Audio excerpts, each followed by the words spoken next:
Atlanta Hawks symbol, correct? That is correct. The basketball team.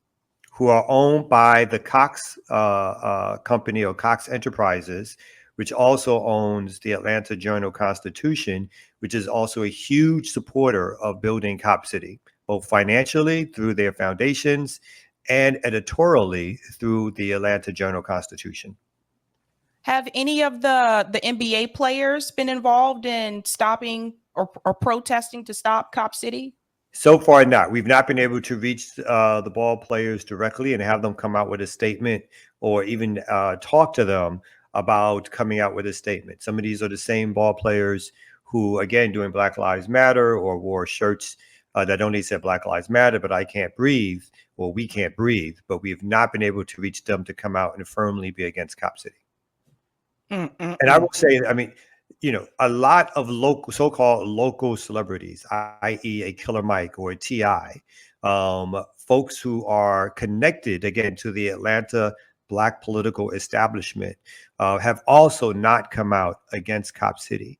We think that some of these folks who claim progressive politics, again, have decided to lay low on this, decided to not upset the mayor and the city administration.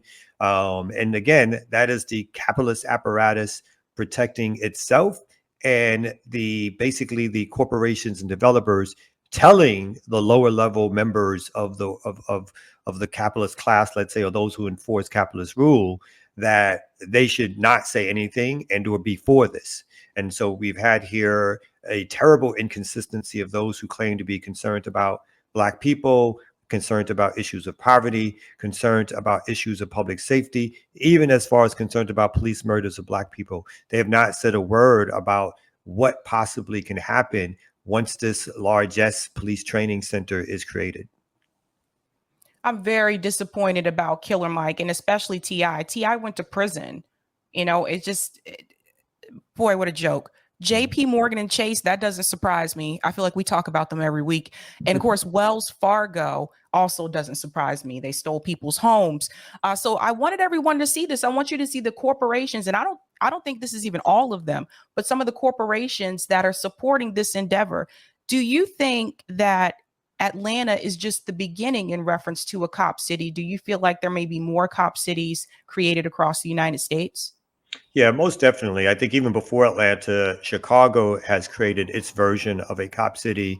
There have been cities in Hawaii and California. Once this gets pushed through, or if it gets pushed through, I think other cities will begin to look at this model. And we have to be sure to name the model. What we have here is, since the Mike Brown killing, these police foundations, which existed before, but when the conversations began to be about defunding the police or finding alternatives to public safety, and even though no city really defunded the police or even decreased the police budget, the very call for that activated these police foundations to now be these new avenues of direct funding for the police. And so now you have these police foundations, which are playing this particular role of receiving largesse from these corporations, and then either giving free giveaways to individual police officers. Again, during the uprisings, the Atlanta Police Foundation gave a $500 bonus to individual police officers. The Atlanta Police Foundation provides a network of surveillance cameras, which makes Atlanta the most surveilled city in the country. And if I remember my stats correctly, the ninth most surveilled city in all the world, only China having the top 8 above that. So Atlanta is the most surveilled city, other than cities in China, in the whole entire country.